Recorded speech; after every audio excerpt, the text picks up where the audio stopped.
पांडवों की उत्पत्ति की कहानी महाभारत की पौराणिक कथा है।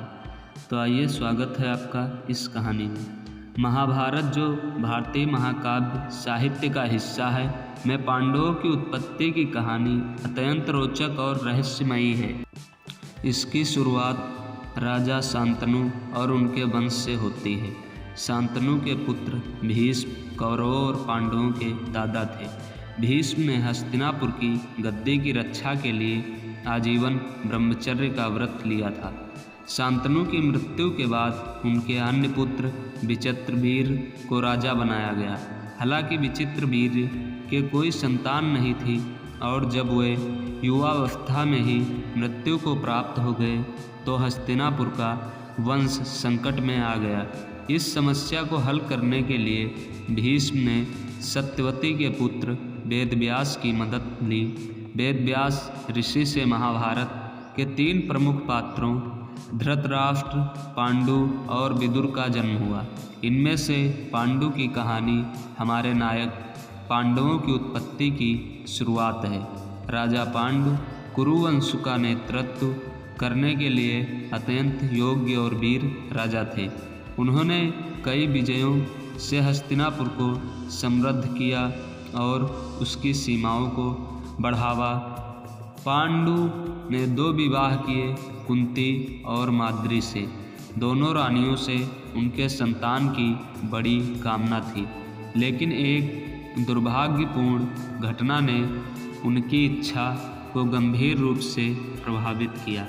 एक दिन पांडु आखेट शिकार पर गए, जहां उन्होंने भूलवश एक मृग युगल पर तीर चला दिया। दरअसल वह मृग एक ऋषि किंतु और उनकी पत्नी का रूपांतरण थे।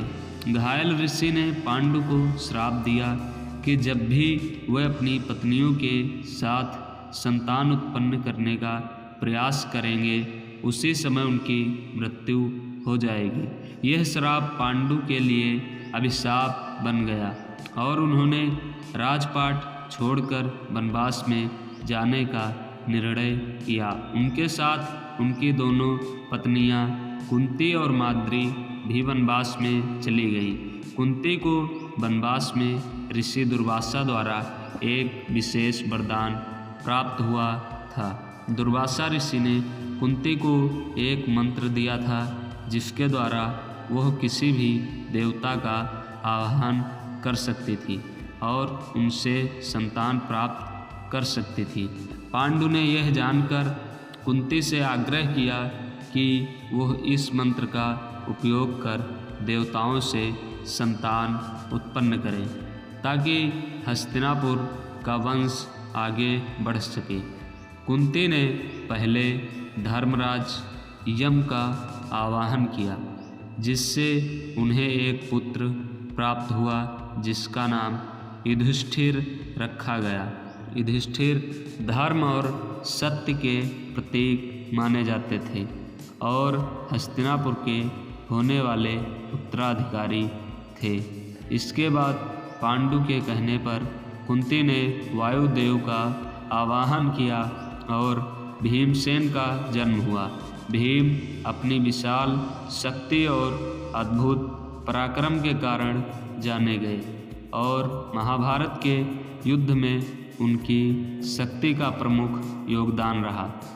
वे अत्यंत बलशाली थे और उन्हें असुरों से लड़ने की विशेष क्षमता प्राप्त थी। फिर कुंती ने इंद्रदेव का आवाहन किया और अर्जुन का जन्म हुआ।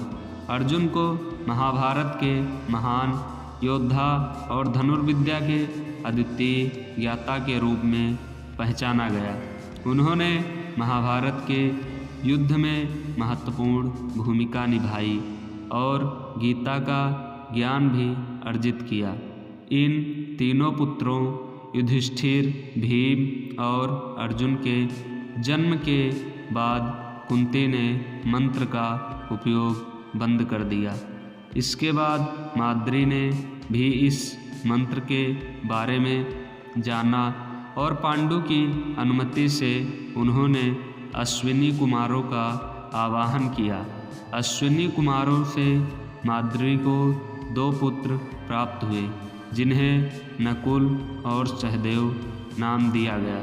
नकुल और सहदेव सुंदरता, चिकित्सा, ज्ञान और तलवारबाजी में निपुण थे। इस प्रकार पांडवों की उत्पत्ति हुई थी और यह महाभारत की घटनाओं में से एक विचित्र घटना है। तो आप हमारे चैनल को सब्सक्राइब कर लीजिए, प्रीत की स्टोरी 1, और लाइक करिए, कमेंट